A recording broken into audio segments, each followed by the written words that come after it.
మనం ఎలాగో ఇబ్బందులు పడుతున్నాం, రోగాలు వచ్చినాయి, హాస్పిటల్స్ తిరుగుతున్నాం, అన్ని పైసలు ఖర్చు పెడుతున్నాం, అయినా సెట్ అవుతలేము. కొంచెం అవుతున్నాం కావచ్చు, కానీ మందులు మింగుతున్నాం. కానీ మన పిల్లలకి అట్లా కావద్దు, మన ఫ్యామిలీలో మిగతా వాళ్ళకి అట్లా కావద్దు. అంటే కొన్ని 6 విషయాలు నేను ఇప్పుడే చెప్తా, ఎందుకంటే అందరికి ఒక్కొక్కసారి నేను చెప్పలేను కాబట్టి ఇప్పుడే చెప్పేస్తా, వినండి. ఫస్ట్ 3 నుంచి 4 లీటర్లు నీళ్ళు తాగండి డైలీ. తాగితే తలనొప్పి రాదు, కిలో నొప్పులు ఎక్కువ ఉండవు, మోషన్ సాఫ్ ఉంటుంది. 1, వంటకి నెయ్యి లేదా గానుగ నూనె వాడండి. పట్టించిన పల్లి నూనె, cold pressed groundnut oil. Okay, groundnut గానుగ నూనె వాడితే ప్రెషర్ కుక్కర్ వాడకండి, ఓపెన్ లీడ్ కుకింగ్ చేసుకోండి. నెయ్యి వాడితే మీరు ప్రెషర్ కుక్కర్లు కూడా వాడుకోవచ్చు. 2, ఏది వండుకొని తినాలా? Non veg best. Mutton, chicken, చేప, గుడ్లు, అప్పుడప్పుడు రొయ్యలు బెస్ట్. కూరగాయలు అంత మంచివి కాదు, ఇప్పుడు దొరికే కూరగాయలు మంచివి కాదు, ఎందుకంటే ఇవి క్రాస్ బ్రెడ్ వెజిటేబుల్స్. దానిలో అన్ని ఆక్సిలేట్స్, లెక్టిన్స్, ఫైటేట్స్, సోలెంట్స్ అని రకరకాల ప్లాంట్ టాక్సిన్స్ ఉన్నాయి. యాంటీ న్యూట్రియంట్స్ అని కూడా అంటారు దాన్ని. సో దాని వల్లనే కీళ్ళ నొప్పులు వస్తున్నాయి, దాని వల్లనే చాలా మందికి రకరకాల ప్రాబ్లమ్స్ వస్తున్నాయి.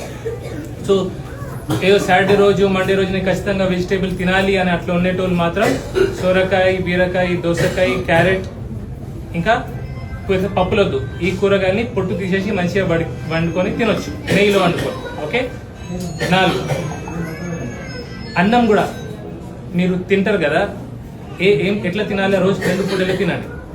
3 పూటలు తినేటోడు రోగి, 2 పూటలు తినేటోడు భోగి, 1 పూట తినేటోడు యోగి. మనం యోగులం కాదు, రోగులం కూడా ఉండొద్దు. 2 పూటలు తిని భోగిలాగా మంచిగా ఉండాలి.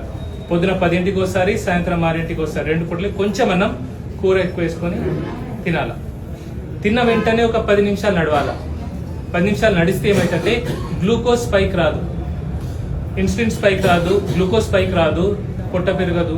10-15 నార్మల్గా వాక్ చేసినా సరే, ఫాస్ట్గా బ్రిస్క్ వాక్ చేయాల్సిన అవసరం లేదు. ఓకే. 5వది, తీపి అనేది నాలుక మీద పడనీయకండి. చక్కెర, బెల్లం, తాటి బెల్లం, తేనె, పండ్లు కూడా మంచివి కాదు. ఓకే. ఎందుకంటే మనం అన్ని మందులేసి పెంచుతున్నాం, తల్లికి విషం ఇస్తున్నాము, ఆ తల్లి పాలే తాగుతున్నాం. భూమికి మొత్తం విషయమే కదా. వ్యవసాయం చేసే వాళ్ళు అందరూ ఉన్నారు కదా ఇక్కడ, మందులు ఎవరు ఏం పండిస్తారు. అందుకే అది వద్దు. పండ్లు కూడా తీపి అనేది నాలుగు మీద పడనీయకండి. 6వది, బయట తిండి తినకండి, ఏది కూడా మంచిగా లేదు. సో బయట తిండి అనేది మానేయండి మొత్తానికి. ఓకే, అయిపోయినాయి కదా.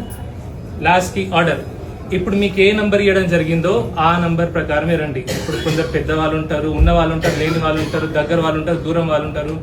మీరు దూరం నుంచి వచ్చినా మీరు అనుకుంటే మీకంటే దూరం వచ్చిన వాళ్ళు కూడా ఈ గుంపులో ఉంటారు. సో అందరం ఇప్పుడు ఫ్యామిలీ కదా మనం. సో ఒక్కరినొకరు అర్థం చేసుకుందాము. మన